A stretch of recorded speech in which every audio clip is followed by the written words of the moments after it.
Baik, Assalamualaikum warahmatullahi wabarakatuh. Waalaikumsalam. Pemirsa, ketemu lagi kita di SMA ITE Podcast. Alhamdulillah, semoga hari ini para pemirsa dan kita sekalian Allah berikan kesehatan. Amin. Yang kemudian aktivitas kita dilancarkan sehingga membuahkan hasil yang bisa bermanfaat untuk kita dan sekeliling kita. Alhamdulillah pemirsa, hari ini di podcast SMA ITE Tenjolaya kita kedatangan tamu juga yang sangat luar biasa ini ya, yaitu teman-teman atau bapak-bapak, ibu dari ini kita sekarang nih mulai menggali tentang ini ya, tentang perumahan. Kebetulan tamu-tamu kita ini backgroundnya adalah di perumahan. Ya, perumahan terutama perumahan subsidi. Iya benar. Ya, ini kenapa saya angkat ini tema karena sepertinya akan sangat bermanfaat untuk kita sekalian ya. Amin. Baik, Untuk orang banyak juga. untuk orang banyak juga mudah-mudahan bermanfaat. Baik, para pemirsa, kita langsung saja berdialog dengan tamu-tamu istimewa kita. Di depan saya sudah ada Pak Hadi. Beliau adalah praktisi dari rumah bersubsidi. Assalamualaikum Pak Hadi. Waalaikumsalam. Alhamdulillah sehat ya Pak Hadi ya. Alhamdulillah sehat. Juga ditemani oleh Ibu Ayu ya. Ibu Ayu, assalamualaikum Ibu Ayu. Gimana kabarnya Bu? Baik. Alhamdulillah sehat. Dan saya juga ditemani nih sahabat saya Pak Madi ya. Selalu senyum dan apa ya, banyak harapan. Dan mudah-mudahan banyak harapan yang kita bisa raih. Baik, hari ini tema kita adalah bagaimana tentang rumah subsidi. Baik Pak Hadi dan Bu Ayu, sambil kita ngobrol santai. Ya. Ini banyak yang nanya ke saya nih. Ingin tahu ya Pak? Iya, ingin tahu ya tentang apa sih yang dimaksud dengan rumah subsidi itu Pak Hadi. Ya, terima kasih Pak Kamal, Pak Madi atas waktunya ya kan. Silaturahmi ini juga ya kan bisa terjadi. Baiklah pemirsa, saya sebelumnya perkenalkan diri saya ya kan. Saya Hadi dari marketing properti beberapa perumahan. Nah, saya juga concern penjualan di rumah subsidi. Ya, rumah subsidi itu gini Pak Kamal. Pemerintah menjawab tantangan masyarakat jauh sebelumnya sudah. Jadi produk ini bukan barang baru, udah ada sejak 10 tahun, 15 tahun yang lalu lah, ya kan. Cuman kadang-kadang kita tidak begitu mengenal sih apa yang disebut dengan rumah subsidi. Nah, rumah subsidi ini Pak Kamal diperuntukkan terutama kepada masyarakat yang memang ingin memiliki rumah pertama. Istilahnya ada dalam MBPR, masyarakat berpenghasilan rendah. Artinya bukan rendah, maksudnya. Itu satu, kayak buruh pabrik, guru, pedagang asongan, ya, yang punya penghasilan minimal ya 4,5 juta atau 5 juta, maksimal 7 juta dia single.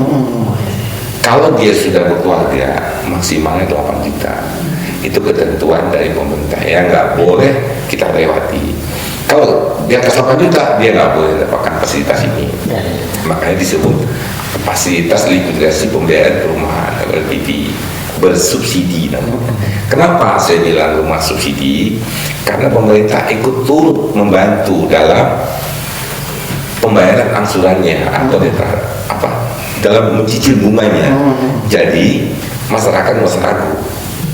Begitu dia mendapatkan fasilitas LPP, misalnya katakanlah KPR yang 20 tahun, atau saya dengar yang baru ini bisa 25 tahun. Nah, sepanjang itulah dia mendapatkan fasilitas pembiayaan dari pemerintah, selisih bunganya. Jadi kan ada orang bilang ini, wah nanti kalau beli rumah hari ini bayarnya cuma 1 juta, besok bisa naik. Enggak, kalau selisih bunganya tetap flat 5%, enggak naik, enggak berubah sampai lunas. Itu juga di produk ini juga ada di setiap bank. Jadi ya mungkin bank pemerintah kita tahu lah, saya nggak mau menyebutkan merek dagangnya kan. Ya, tapi make sure di salah satu bank yang memang pembiayaannya untuk perumahan. Yang paling besarnya di situ. Tapi semua bank pemerintah ada. Semua bank pemerintah ada, terutama untuk produk subsidi ini. Pak Hadi, saya potong. Jadi rumah subsidi ini memberikan kesempatan masyarakat lebih luas lagi untuk memiliki rumah. Iya. Karena sebagian masyarakat berpendapat perumahan hanya bisa dimiliki oleh orang berpenghasilan tinggi. Iya. Nah ini dengan subsidi pemerintah membuka peluang untuk masyarakat yang berpenghasilan menengah ke bawah. Iya, benar. Iya, memang kan semakin hari ke hari ya kan, kan masalah rumah menjadi dilema kan. Pertambahan penduduk jadi meningkat, harga tanah semakin naik, ya kan itu jadi dilematis itu. Kadang-kala masyarakat nggak punya pilihan, gini loh artinya, nggak mampu membeli rumah karena harga tanahnya semakin naik, properti semakin naik ya kan. Jadi ngontrak. Ini kan nggak mendidik juga masyarakat menjadi lebih baik dari tahun ke tahun.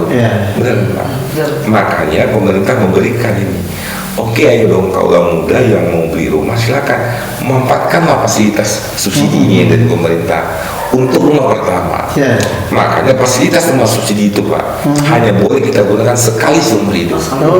Iya. Sekali seumur hidup, nggak bisa 2 kali. Dan juga itu diaudit setiap tahun Pak. Katakanlah begini, satu pasangan sebelum menikah punya satu fasilitas rumah subsidi, satu lagi temannya punya fasilitas rumah subsidi juga, tiba-tiba menikah, berarti punya 2 fasilitas, satunya harus ditarik. Itu ketentuan keterikatan pernikahan. Iya, karena pernikahan. Jadi dalam satu pernikahan, satu kakak dia harus punya satu fasilitas. Kan benar Pak, kalau ditanya satu ya, nanti yang statusnya bagaimana? Statusnya Pak, dia menjadi rumah normal, bukan subsidi. Cicilannya bisa 2 kali lipat dari yang subsidi. Itu. Iya. Baik itu dari laki-lakinya atau perempuannya. Terserah. Satu fasilitasnya itu harus dicabut, dan itu benar terjadi di saya sendiri, konsumen saya. Karena kan bisa saja kan Pak, tetanggaan menikah itu, satunya harus dicabut. Maka itu juga nih, ini informasi penting ya. Kadang-kadang masyarakat bilang gini, Pak rumah subsidi itu nggak layak huni, nggak bagus ini. Enggak. Karena apa? Sebagai pengembang atau developer itu diawasi ketat oleh PUPR Pak. Artinya rumah subsidi itu tidak boleh lagi akad sebelum jadi. Pengembang bank harus minta juga surat kelayakan fungsi nama SLM. Artinya Pak, itu dicek semua Pak, meteran listriknya, meteran airnya, kamar-kamarnya, drainasenya udah oke apa belum? Kalau belum oke, itu menjadikan tanggung jawab pemerintah. Artinya pemerintah yang akan melalui PUPR atau bank yang harus menyelesaikan itu pengembangnya. Jadi kita harus pegang sertifikat itu dulu Pak. Sertifikasi layak fungsi, ada laporan pengerjaan akhirnya Pak yang kita harus lampirkan. Yang kedua lagi Pak, jalan itu fasilitas itu harus kita selesaikan Pak. Kalau enggak, bank nggak akan mau perjanjiannya ketat banget. Karena itu kan menyangkut dengan fasilitas umum. Jadi tidak mentang-mentang subsidi pembangunannya tidak berkualitas ya Pak? Benar. Itu yang terjadi juga. Itu yang benar. Itu benar. Informasi ini kan baru kita dapetin sekarang. Iya. Edukasi juga nih Pak masyarakat. Jadi Pak Madi ternyata banyak hal yang belum kita tahu. Ini Pak Madi ada tanyakan lagi? Ya, baik, makasih Pak. Menarik Pak Madi. Nah, tadi kan sudah dijelaskan gitu kan ya. Benar. Rumah subsidi itu untuk siapa dan sebagainya. Betul. Nah, sekarang intinya gimana sih cara dapetin atau apa sih syaratnya untuk bisa dapat rumah subsidi? Iya. Mudah atau sulit? Sekali lagi nih Pak, saya informasi. Iya memang nggak kenal maka nggak sayang. Kadang-kadang orang bilang jauh nih. Sebenarnya sih kita punya pilihan. Artinya contoh kayak saya itu sejak 7 tahun belakang memang konsen penjualan di rumah subsidi Pak. Kenapa saya bilang? Karena rumah subsidi ini kan pertama bunganya tetap, terus yang kedua diperuntukkan bagi rumah pertama bagi masyarakat Indonesia pada umumnya nih 90% yang ingin memiliki rumah. Nah jadi syaratnya itu simpel sebenarnya Pak. Pertama harus ada KTP dulu, itu wajib kan sebagai warga Indonesia. Kalau dia sudah menikah suami istri, kakak, NPP. Yang paling utama juga nih penghasilan, karena kan nanti gimana dia membayarnya kan. Artinya bekerja adalah syaratnya Pak. Iya, Sudah bekerja. sudah bekerja ataupun wirausaha yang bisa dinilai dengan bank untuk menjadikan dan mendapatkan fasilitas subsidi itu. Itu yang saya bilang Pak. Nah itu simpel. Yang penting gini Pak. Waktu KTP-nya oke nih, artinya dicek dulu kan, dicek dulu KTP-nya bahwa dia ada layak nggak untuk dapat rumah subsidi ini. Biasanya kalau gini Pak, sebelum dia mengajukan rumah subsidi, dia punya kredit motor, cek, ataupun ada juga dia sudah mengajukan kredit mobil misalnya, ya kan? Nggak macet Pak, lancar, tapi nggak bisa dapat rumah subsidi. Karena apa? Ada kriteria kan. Kalau dia bisa membeli mobil, artinya dia bukan masyarakat, nggak mampu, udah masyarakat klasifikasinya nggak masuk klasifikasinya Pak. Ini pertanyaan yang bagus dari Kang Madi nih, benar nih. Jadi Pak gini, rumah subsidi itu diperuntukkan kepada masyarakat yang kurang mampu, ataupun menengah ke bawah, kayak buruh pabrik, saya bilang tadi, ataupun karyawan yang penghasilannya cuma 7 juta ke bawah, gitu Pak. Saya pernah kejadian nih, ini sedikit masih kita ambil sampel Pak ya. Ada seorang supir kerja di outsourcing udah 7 tahun belum punya rumah. Salah satu outsourcing ini kan bekerjasama dengan sebuah pabrik. Jadi gajinya itu nominalnya kan Pak, nominalnya kita ngomong 5 jutaan sekian. Tapi ada maintenance-nya yang 5 juta sekian lebih lewat 10 jutaan. Itu ditolak dengan bank Pak. Dianggap dia mampu gitu. Jadi ya harus selektif memang di rumah subsidi ini, gitu Pak. Nah manfaatnya yang tadi Pak Madi tanya, manfaatnya rumah subsidi ini kan cicilannya tetap Pak. Paling banter itu setahun kalau kurang lebih 1,5 juta Artinya kan nyaman kan, lebih mahal cicilan NMAX sekarang. Itu satu. Yang kedua apa? Masyarakat, pemerintah berharap ke depan yang memiliki fasilitas rumah subsidi ini menjadi masyarakat menengah Pak, 5 tahun ke depan, karena sudah mempunyai nilai investasi yang lebih dari yang dia beli di awal. Itulah yang target pemerintah sebenarnya Pak, gitu. Bukan ya Pak? Ya. Mungkin kalau balik ke Bu Ayu udah mendampingi Pak Hadi lama itu kan. Nah, gimana animo masyarakat terhadap rumah subsidi Bu? Sama ini Bu ya gitu kan, maksudnya cepat habis atau ada kesulitan dan sebagainya, gimana tuh selama ini gimana? Kalau untuk selama ini gitu ya, memang banyak ya yang masyarakat kita masih butuh rumah subsidi. Tapi mereka sangat antusias banget. Ya, karena kenapa? Dari mereka itu hanya ngontrak. Kita kalau setiap bulan ngontrak menghasilkan atau memiliki enggak kan? Tapi kalau misalnya kita nyicil subsidi, itu kan pasti lama-lama kita miliki. Jadi itulah yang bikin mereka itu antusias, karena dari cicilan juga murah gitu kan, juga masih 1 jutaan gitu ya. Terus rumah yang dia beli pun yang subsidi itu bisa langsung dihuni misalnya. Jadi mereka juga nggak berpikir-pikir lagi, kayaknya dibilang mahal, nggak mahal karena apa namanya bunganya juga kan flat. Sama aja kayak orang kontrak sebenarnya ya gitu. Orang kontrak sekarang udah berapa? 1 juta. Satu rumah. Tinggal tambah 200.000 lagi udah punya rumah. Langsung ditempatin Langsung ditempatin. Bu Ayu, ada nggak klasifikasi kesulitan memasarkan subsidi Pak Hadi, Bu Ayu, pedesaan dan perkotaan? Ada kesana nggak kira-kira? Atau misalkan di desa lebih sulit, di kota lebih mudah dan sebagainya? Sebenarnya di desa dan di kota sebenarnya sama aja sih. Sama ya. Cuma kita tergantung masyarakatnya ingin punya rumah atau enggak. Di kota kalau misalnya mereka nggak mau punya rumah, misalnya lebih nyaman sama orang tua misalnya, nah dia kan nggak akan pernah punya rumah. Tapi di desa pun kalau seandainya itu penting, rumah itu penting untuk kehidupannya selanjutnya ke depannya untuk anak-anaknya, nah itu pasti dia akan berusaha untuk memiliki rumah. Jadi gini Pak, permintaan akan rumah itu sangat tinggi sekali, sangat tinggi Pak. Kenapa? Kan terjadi pergeseran Pak, apalagi kita nih yang tinggal di Jabodetabek. Ya benar kan Pak. Dari tahun ke tahun tuh permintaan akan rumah layak huni nih kita bilang. Itu rumah subsidi. Meningkat dari tahun ke tahun Pak. Kalau di saya kan ada namanya aplikasi Sikasih dan Sikumbang ya. Itu bisa kita lihat Pak trennya. Jadi bisa sampai 250% Pak permintaan akan rumah. Naik terus trennya. Saya dari 7 tahun ke belakang itu pegang rumah subsidi Pak, konsen khusus di rumah subsidi aja. Ya melalui PBR Bank kan, saya marketingnya Pak. Permintaan itu selalu meningkat Pak, maupun di zaman COVID. Nah COVID kita bilang, COVID yang bangun rumah komersil kebanyakan gulung tikar atau apalah yang ngampu kan, stuck mereka. Tapi di komersil kita di subsidi Pak, kita tetap jalan terus. Kenapa saya bilang? Satu saya lokasinya Cianjur Pak, hampir kayak di sekolah ini Pak, di Bukit, Karangtengah namanya Pak.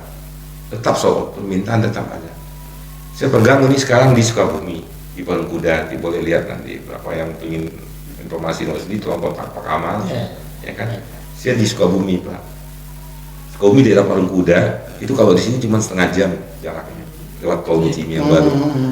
Itu permintaannya meningkat terus Pak, meningkat terus rumah subsidi ya, karena rumah subsidi ini kan rumah murah, tapi layak huni dan berkualitas kayak Pak Kamal bilang. Terjangkau ya Pak. Iya benar Artinya gitu Pak Pak. Madi trennya meningkat terus Pak. Meningkat ya. Walaupun di pedesaan menurut Iya. Saya kira begini Pak Adi dan Bu Ayu. Desa stag gitu ya, atau permintaannya rendah, kota tinggi, nggak begitu juga ya Pak? Enggak, Pak, perbandingannya 40-60 Pak. Contoh saya bilang gini, Jakarta Pak, nilai NJOP-nya orang jual di bawah NJOP Pak. Kenapa? Karena dia punya rumah di Jakarta kayak nyewa, pajaknya tinggi Pak. Iya. Terus ada jadi pergeseran juga perpindahan migrasi dari kota ke daerah. Jadi incaran sekarang Jabodetabek dong Pak sama pengembang besar.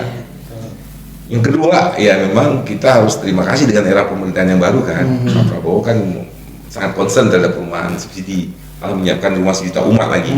Nah tinggal di MIG nih kan. Itu tandanya permintaan perumahan tetap tinggi. Iya. Tetap tinggi. Saya pengalaman saya sebagai marketing ya, permintaan itu ada terus Pak. Malah ini kita lagi pelit nih, ada minta 10 misalnya kan, 5 baru kita on progress Pak. Iya. Kan bahasanya gini Pak, 40% masyarakat setempat, 60%-nya orang yang kerja di kota Pak. Mau beli rumah di kota? Nggak ada Pak lahannya subsidi. Depok nggak boleh lagi rumah subsidi Pak. Bekasi Barat nggak boleh lagi rumah subsidi. Dianggap orang kerja di Depok dan Bekasi itu orang yang mampu Pak.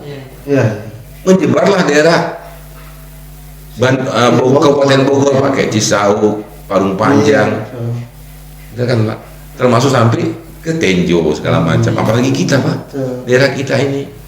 Nah, makanya saya bilang permintaan itu meningkat dari tahun ke tahun Pak. Gitu kira-kira. Jadi Pak Adi, Bu Ayu, semakin sini kita Pak Madi semakin paham ya.